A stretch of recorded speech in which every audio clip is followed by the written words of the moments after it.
Tonight on CTV News, conservative coup. I was not prepared to go forward and have that civil war and drive that divide.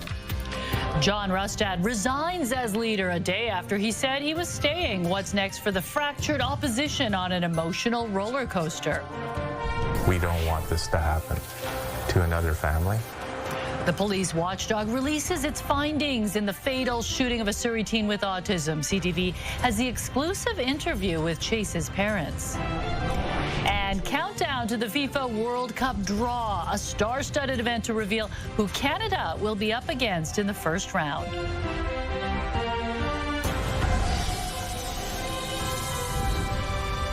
This is CTV News with Mi Jung Lee.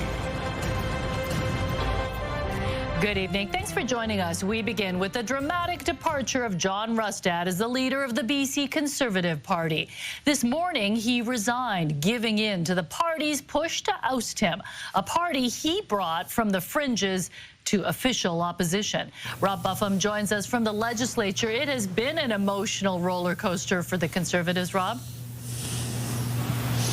Well, it sure has, me, Jung, and I can tell you this morning in the hallways there was a bunch of long faces of Conservative MLAs. People were visibly quite sad. There was also a sense of renewal amongst some other MLAs as the man who brought the party right to the cusp of forming government was forced out and a new temporary leader took over.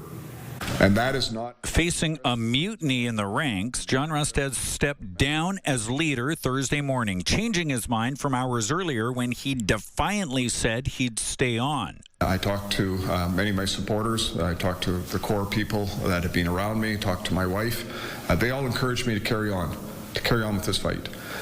But in order to do that would be the creation of a civil war within the Conservative Party of British Columbia. Rustad took the party from a single seat to the cusp of winning last year's election. But months of internal strife boiled over into a full-blown revolt Wednesday. 20 caucus members signing letters for Rustad to be removed. It can never be about me. If it becomes about me, then I'm here for the wrong reasons. The new interim leader, Trevor Holford, was joined by most of his caucus, putting on a brave, festive front and vowing to unite to beat the NDP. Today has been an incredibly emotional day for everybody. Paramount to that is John.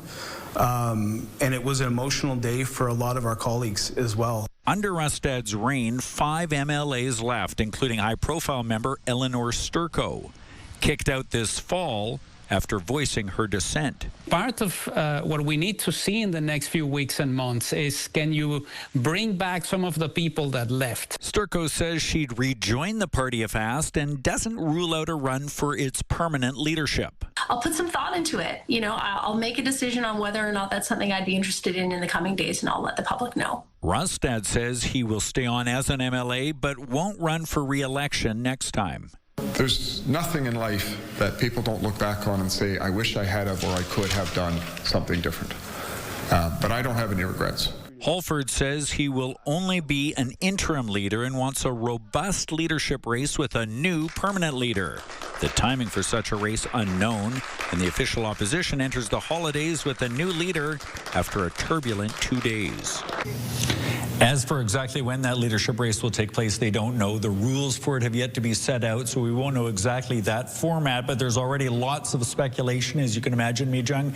We saw Eleanor Sturco has not ruled it out. Harman Bangu said yesterday he would not rule it out. Names like Peter Millibar or Gavin Dew are also names that have already been speculated as potential leadership challengers. And then, of course, there's people from outside of the caucus, people like Diane Watts or Christy Clark, who I've communicated with the former premier today, and she said she's been asked already by multiple people in the last few hours whether she would do so, and says she has no interest in it, but there will be a lot of interest in who this next leader will be. Mi Jung. Yeah, it will be interesting to see who enters that race. Thank you, Rob.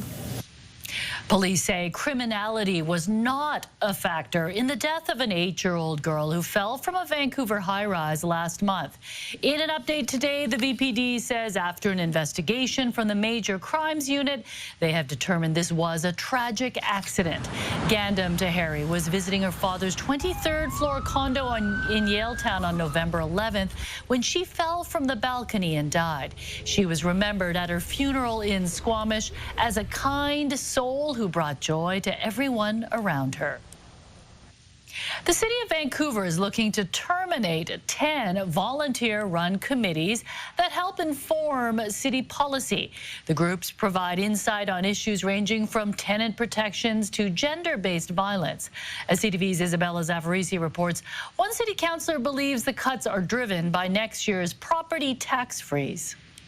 In November, Vancouver City Council unanimously passed a motion to address gender-based violence and create a task force. The ideas came from the Women's Advisory Committee, a group of volunteers who devote their time and expertise to councillors. I'm really passionate about improving the livability of Vancouver for women and girls. That dedication is likely to be cut short. A report is recommending the city eliminate 10 out of the 11 advisory committees, including 2S LGBTQ+ and arts and culture. A lot of disappointment, but not a lot of surprise. We've seen this council almost actively undermine this process. They don't have a great track record of really uplifting community perspective or prioritizing the perspective or lived experience of residents. Staff say it's to address time constraints and capacity pressures due to public hearings, next October's municipal election, and the World Cup.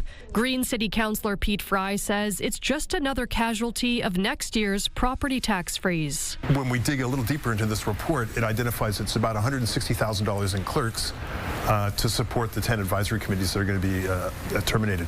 And I think that's really what's driving this, is that that department, unfortunately, is forced to find massive savings and staffing cuts in order to support Kensington's zero means zero budget. And that's really what I think is driving this. There are more than 100 volunteers on these committees, and they say it's a huge blow to civic involvement. It feels particularly uncomfortable for volunteers to be essentially let go, and the termination of these folks that are representing the city, and these folks that, I mean, we were put on these committees by council, so it hurts. Councillors will vote on the report next Tuesday. If approved, the terms for the committees will come to an end in January. Isabella Zavarisi, CTV News, Vancouver.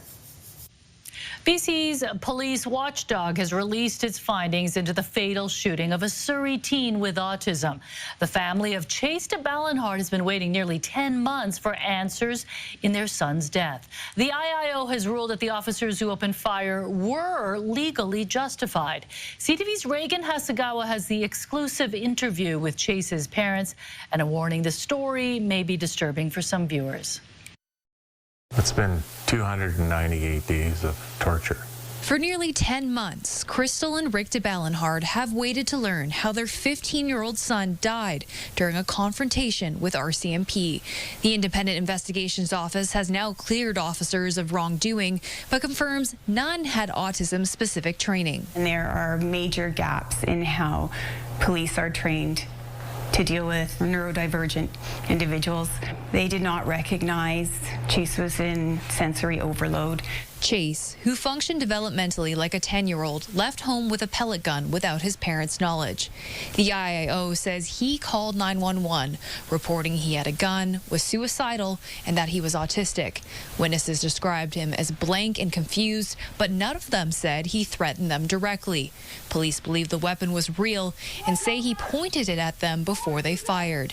2 officers shot nearly simultaneously. One round missed and hit a home. The other struck Chase in the chest. Although Chase was tragically killed, there was no offense committed by any officers in causing Chase's death.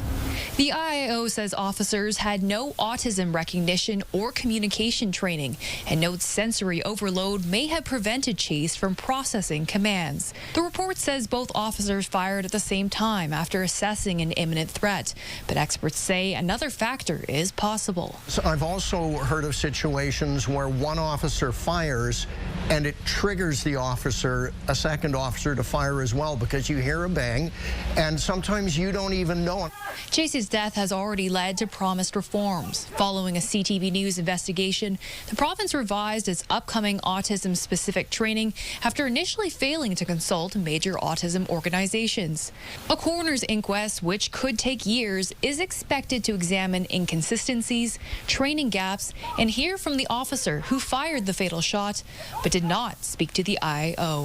We don't want this to happen to another family. I do think it'll make everyone in our society do better when it comes to like I said, vulnerable individuals. And I do think police have been open to improving the knowledge of their members with respect to autism. For the de Balinhards, the report brings some clarity, but not closure. Policing without autism-specific training is policing without essential knowledge. Autism-specific training has been promised by the province this fall. The BC Coroner Service will now decide when to begin its inquest. Chase's family says he wanted to change the world, and now they're determined to make sure he still does. Reagan Hasegawa, CTV News, Surrey. It's difficult to know the full scope of human trafficking because it's a crime that's often hidden and not reported. Advocates fighting human trafficking are calling on the province to create a more targeted strategy at a time when more people across the country are reaching out for help. CTV's Michelle Bernoro has more on what's at stake. Newly released data shows that calls to Canada's human trafficking hotline were record high in 2024. And while those numbers have not gone up in BC, trafficking in our province remains a big concern. British Columbia has consistently been the third most prevalent province for human trafficking in Canada. The hotline received more than 5,000 calls across Canada. Most calls are still linked to sex trafficking. So since we launched the hotline, about 9% of cases that we identified took place in British Columbia. But we know that's only the tip of the iceberg. And while BC was actually initially a leader in anti-human trafficking, we really haven't seen that sustained. She's calling on the province to make changes. There's no targeted strategy. It's been rolled into intimate partner violence and gender-based violence. And so we're really calling on the government of British Columbia to develop a holistic strategy.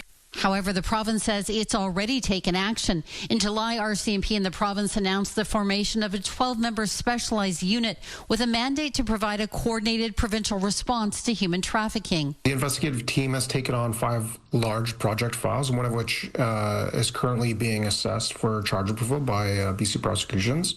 They've also educated more than 1,000 police officers across BC in the red flags of human trafficking. In a statement, BC's public safety minister says they are working with various levels of government, law enforcement, and community organizations to prevent human trafficking and support victims in BC.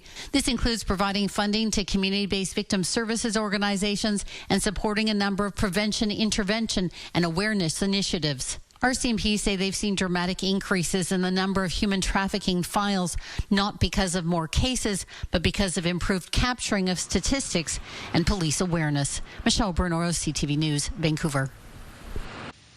A proposed supportive housing development is facing backlash in Burnaby. Residents say they were not consulted and now they're taking action. They fear the project will bring more crime and public disorder to their community. CTV's Dimitra Maragos has that story.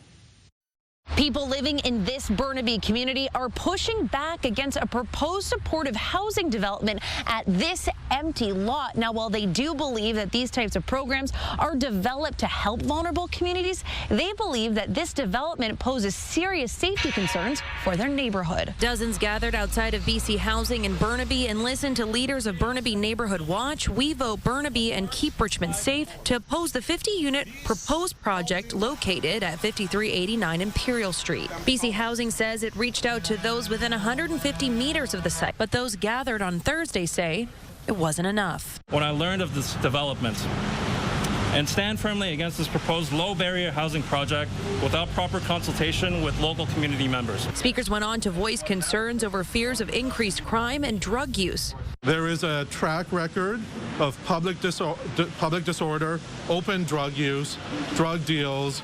In a statement, BC Housing says people in Burnaby continue to experience homelessness and, quote, this development will provide stability and access to health services, improving lives and community safety. Those who spoke are asking for current residents' perspectives to be heard. We do not want a site where open drug use is exposed in front of children. We do not want any community member potentially stepping on needles. We oppose an increase of preventable crime in the area. In addition to this rally, a petition has been started against the proposed development. As of Thursday afternoon, the petition has more than 10,000 signatures. On their website, BC Housing says they plan to have community engagement events in early 2026. Demetri Marigo, CTV News, Burnaby. More than 1,000 jobs have been cut from BC's health ministry. Which health authority is seeing a major shakeup?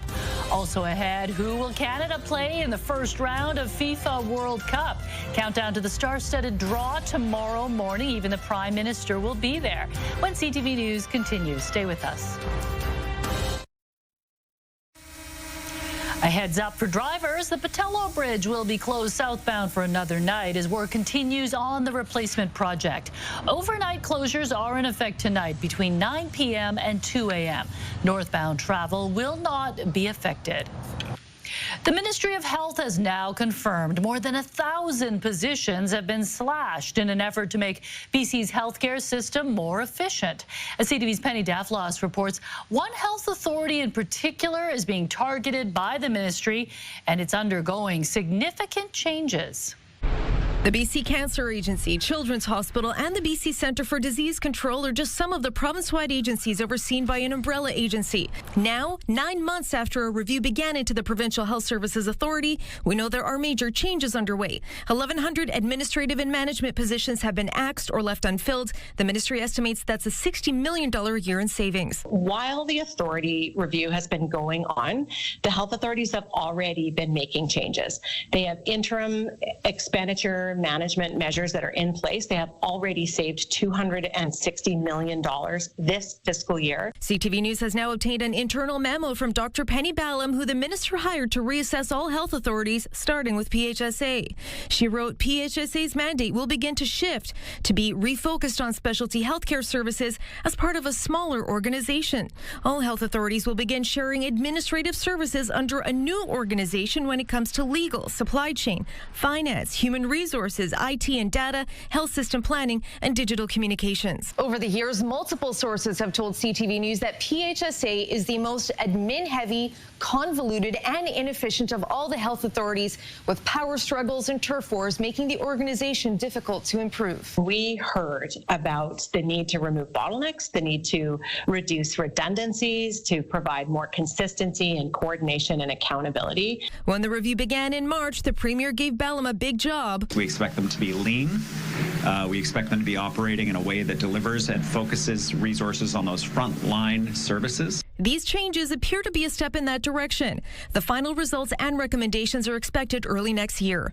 Penny Daflos, CTV News, Vancouver. If you're looking to save on gas, today might be the day. Gas prices in Vancouver have dropped more than a dime. According to Gas Wizard, right now in Vancouver, it's about $1.49 for regular, $1.79 for premium.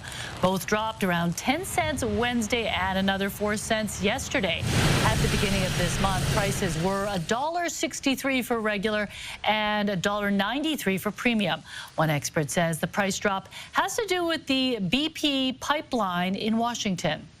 It had a leak. They found two of them, actually, one on the main line and one near Seattle, and that caused prices to go up a little bit, but all seems to be stable now.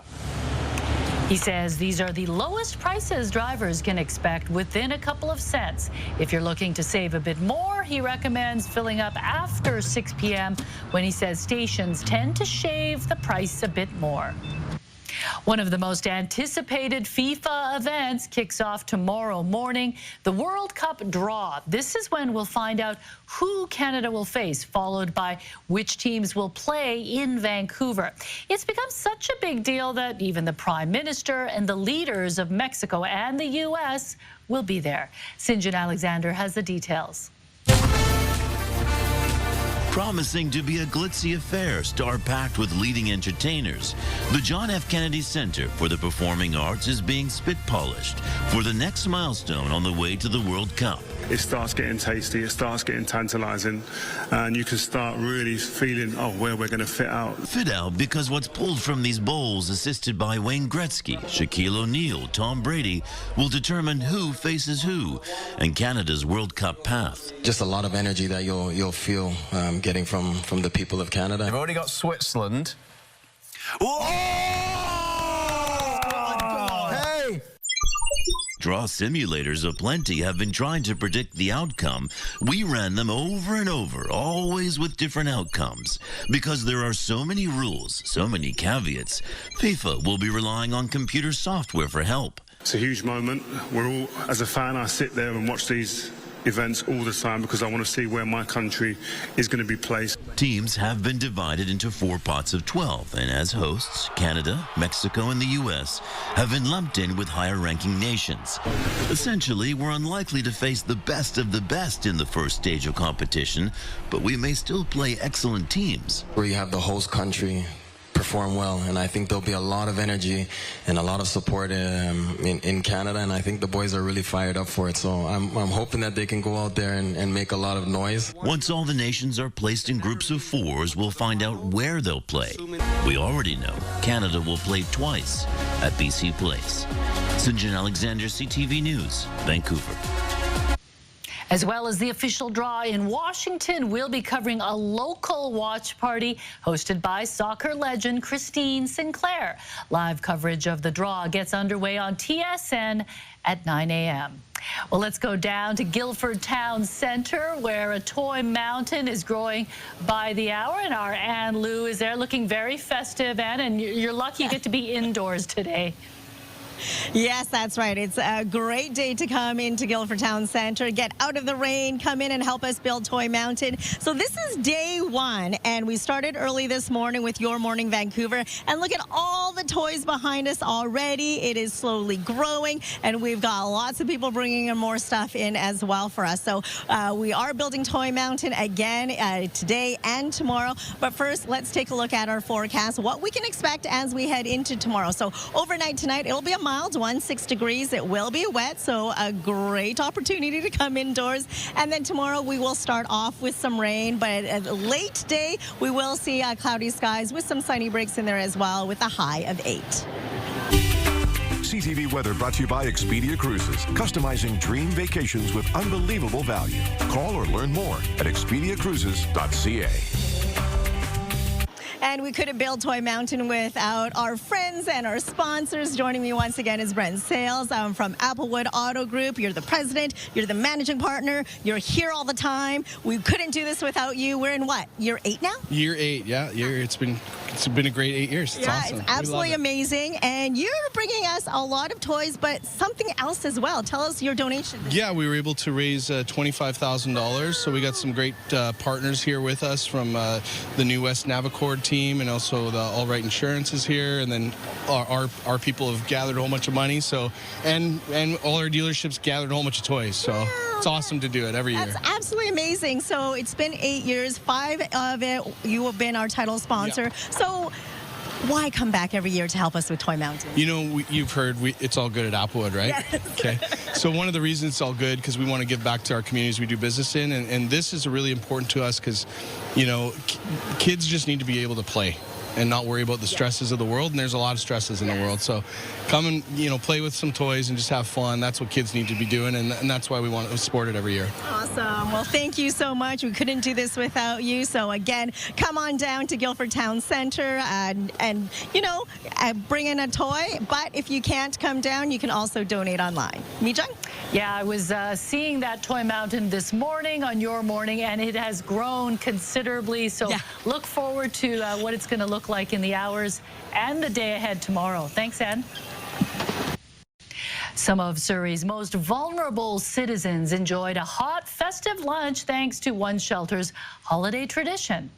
For today's Christmas luncheon, we're actually serving a turkey dinner with all the fixings. So it really is an opportunity for us to demonstrate compassion and love through food. Surrey Urban Mission hosted its annual Christmas luncheon in Whalley this afternoon, feeding around 350 people. Guests range from clients of the shelter to local officials and dignitaries. Organizers say they began planning for this feast back in October with the goal of building community, fostering hope, and reaching more neighbors in need. The latest from Bella Coola on the search for the Grizzlies that attacked students and teachers. Also coming up. Have a neighbor or someone you trust collect the packages for you so they don't wait outside your house. A new twist on porch pirate thefts. Vancouver Island Police reveal what some crooks are doing to steal packages even before they land on the porch. That's ahead. A massive fireball erupted as a U.S. Air Force fighter jet plummeted to the ground near Los Angeles. It burst into flames just moments after the pilot safely ejected. The pilot was taken to hospital but did not suffer serious injuries. The crash happened during a training mission and the cause is under investigation. A warning for holiday shoppers tonight from the Better Business Bureau. The nonprofit's urging people to take precautions to protect their packages from porch pirates, especially this time of year. CTV's Anna McMillan now with tips on how to avoid package theft and falling victim to cyber scams. You know, can I get the guy to hide it somewhere or put it behind the screen door, that kind of thing. That's something the CEO of the Better Business Bureau of Vancouver Island wants consumers to consider when it comes to their holiday packages. Even in my own neighborhood, we have a little neighborhood group online, and I'd say at least once a week somebody's saying, I had a package delivered, but it's not here. Rosalind Scott says as shopping spikes over the holidays, that's where the porch pirates come in. They cruise around neighborhoods looking for an unattended package sitting on a doorstep. A security specialist says it's a common problem for individuals and local businesses. Anytime we're getting packages dropped off at any location, we always try to have them scheduled. We always try to have, hey, make sure to sign for it. Saanich is the largest municipality on the island, meaning there are plenty of porches for thieves to pluck packages from. Criminals are opportunists. Saanich Police advises people to track their packages to know when they're out for delivery. And either be there to receive them from the delivery person or have a neighbor or someone you trust collect the packages for you so they don't wait outside your house. Last month in Langford, packages were being delivered to a house when RCMP say someone approached the courier and stole them by pretending to be the homeowner. Maybe install some security cameras, a doorbell camera, that kind of thing to capture what's happening at the front of your home. Most porch pirate thefts begin with an online purchase, prompting another reminder. Never give out your credit card over the phone or by email. Always make sure you're using a proper online form. In the wake of the biggest shopping days of the year, the Better Business Bureau hopes consumers take the necessary steps to protect their packages before they're left sitting on the stoop. Anna McMillan, CTV News, Victoria. 4 more grizzly bears in Bella Coola have been captured and will be tested to determine if they were involved in a brutal attack on students and teachers last month. The BC Conservation Officers Service said in an online post that the 4 grizzlies were safely captured yesterday and evidence is being collected for testing. It adds the 4 other bears captured last week were successfully released after forensic evidence confirmed they were not associated with the attack. 3 children and a teacher were badly injured after a trio of bears attacked the group of 20 during a field trip last month. So just how serious is Justin Trudeau's relationship with pop star Katy Perry? How a new social media post described it. Also ahead. I think everyone's in shock. It was a lot of, oh, I can't believe this is happening. A New Zealand restaurant welcomes dogs, but this animal was a first. What happened when a baby seal waddled into the bar? That's ahead. Reminder, we're here today and tomorrow collecting new unwrapped toys in support of the Lower Mainland Christmas Bureau. Come say hi, drop off your donation, and together we'll put smiles on a whole lot of faces for the holidays. Can't make it out and want help? Donate online at ctvvancouver.ca. Toy Mountain is made possible by our friends at Alpine Credits, Applewood Auto Group, and Triple O's.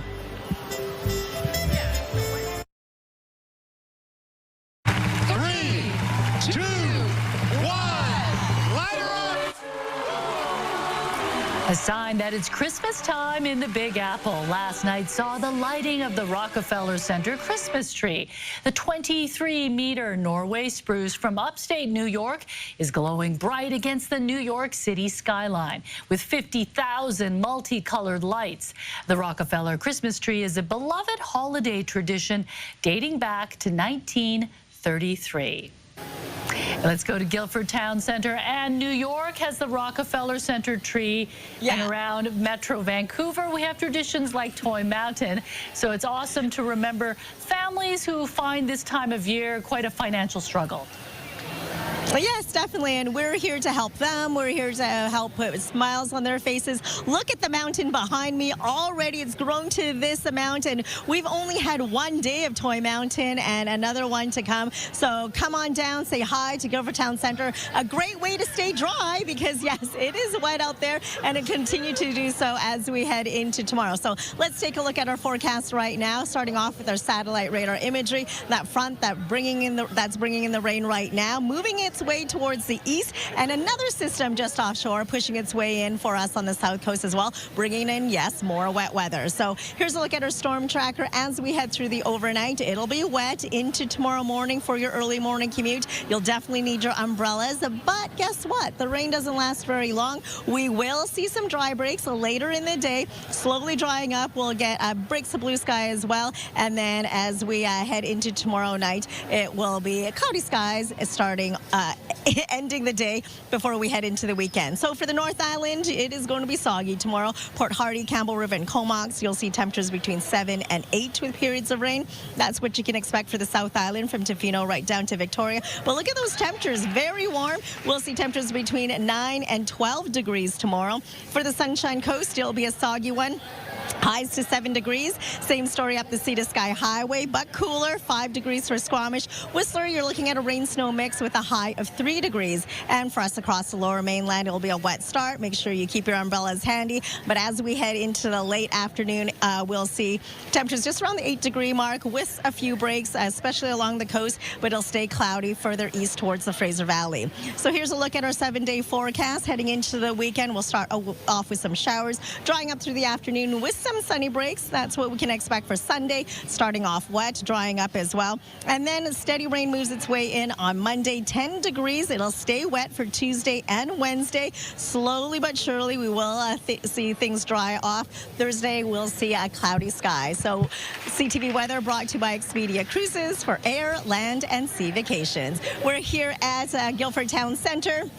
Toy Mountain once again. 'Tis the season to give and give back. And joining me now from Sentinel Storage is Louise Boissant, and you have a nice little present for us. So tell us about that. I do. So I'm really excited to be here today on behalf of Sentinel Storage and Storage Vault Canada. It's our 3rd year.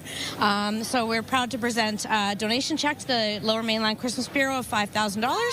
Yeah, to support their mission, helping families in our community. So, yeah. So generous of you. And as you mentioned, 3rd year, we love it when people keep on coming back. Yeah. So why do you keep coming back to supporting something like this? Helping people really is one of our goals every day. So, but especially at this time of year, you know, we're all enjoying our families, thoughtful gifts and shopping. And for a lot of families, that's just not possible. And it just puts a lot of stress and sadness on them, right? So, you know, it's just really helping people that are in the communities that we're in enjoy the same things we all do. Awesome. So, yeah. Thank you so much. Thank you to Sentinel Storage. This is an amazing gift, and I know it's going to put a lot of smiles to a lot of families across the Lower Mainland. So, yeah, just one of many Hear Me Jung, and as you can see, the mountain growing behind me, lots more people are lining up to bring in some presents. And again, just a reminder, if you can't donate, you can always donate online at ctvvancouver.ca. Mi Jung? Yeah, and as you mentioned, it's nice and dry inside Guilford Town Centre, so if you happen to be in the area, just drop by. Thanks a lot, Anne. Former Prime Minister Justin Trudeau and pop star Katy Perry have made no secret of the fact that they're now dating. But a new photo is providing a new hint at where their relationship may stand. The pair were both spotted in Tokyo earlier in the week, and today former Japanese PM Fumio Kishida shared a photo of a lunch he and his wife shared with the couple. In the caption, he calls Perry Trudeau's partner. Trudeau posted afterwards, saying in part, "Great to see you. Katie and I were so glad to have the chance to sit down with you and Yuko." People magazine says this marks the first time Perry has joined Trudeau in a political capacity. A seal walks into a bar. It might sound like the start of a joke, but this actually happened in New Zealand. This baby fur seal walked, or should we say waddled, right into the establishment, despite being well below the legal drinking age. The unlikely intruder catching staff off guard, with one bartender instructing others to hide their weekly special salmon pizza. Others tried to capture the seal, but it slipped away, hiding in the washroom and then lodging itself under the dishwasher. Yeah, so we were just sitting there at the pub, serving customers, setting up Christmas decorations, and a baby seal just walked in the front door by itself. I think everyone thought it was a dog at first because we're a dog-friendly establishment. Conservation officers eventually swooped in and captured the animal, where it was safely released back into the wild. Staff joking that they got the seal of approval. Some UBC engineering students are turning into Santa's elves, transforming toys so children with disabilities can play with them. Also ahead. Payments that are made late, which is 30 days or more, may get reported to the credit bureaus and negatively affect your credit score. Buy now, pay later options are everywhere. A word of caution to read the fine print about potential late fees. That's ahead.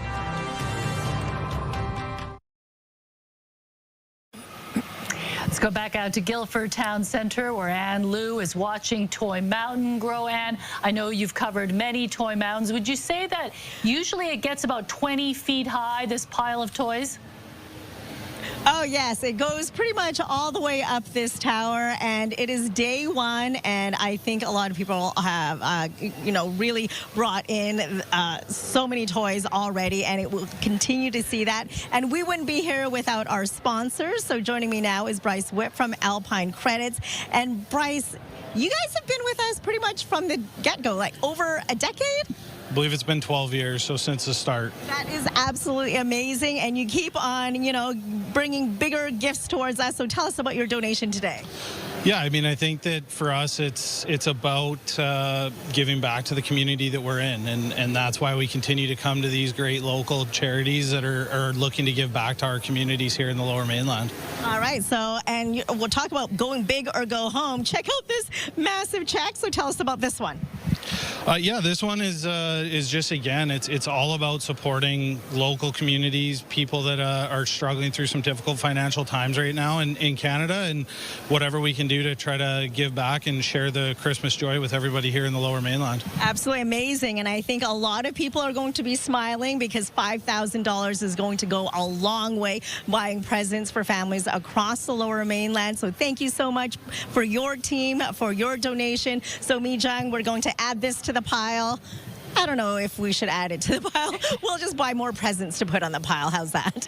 That sounds good. Yeah, nice to see the pile growing, but also to see the big checks coming in as well. Definitely. All right, thanks, Ann. The stress of holiday shopping may tempt you to stretch your budget with buy now, pay later plans. They are convenient, but sign up for too many and you may lose track of those loans. And as CTV's Pat Foran explains, that could quickly snowball into unwanted debt.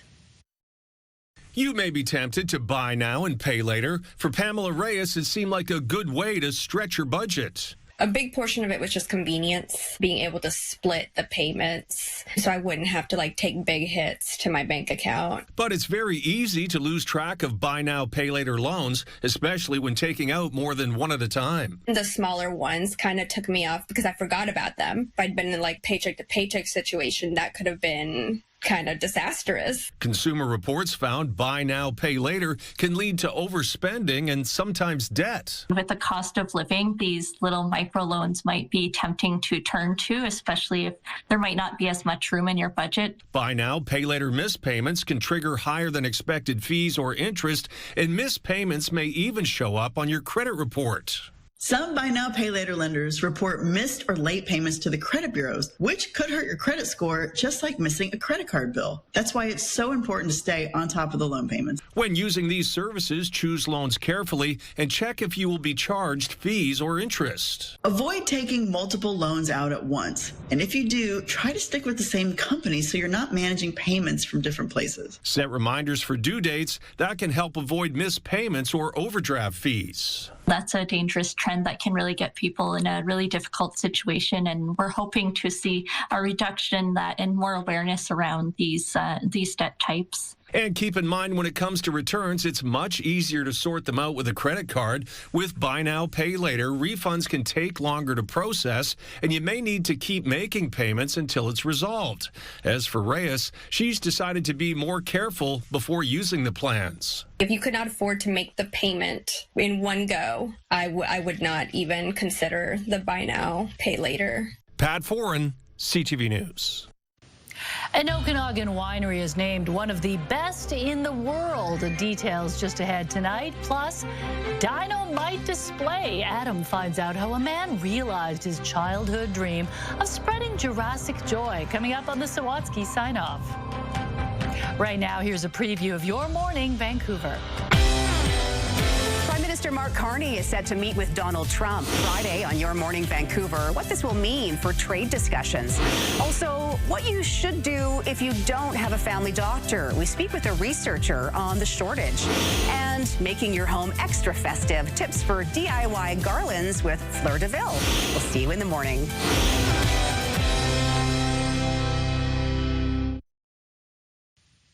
A winery in the Okanagan has been named one of the best in the world. Mission Hill Family Estates in West Kelowna has landed a spot in the 2025 Top 50 Vineyards. It is the only Canadian entry in the list, which is chosen by a voting academy comprised of sommeliers, travel experts, and industry specialists. A group of UBC students has transformed their classroom into Santa's workshop.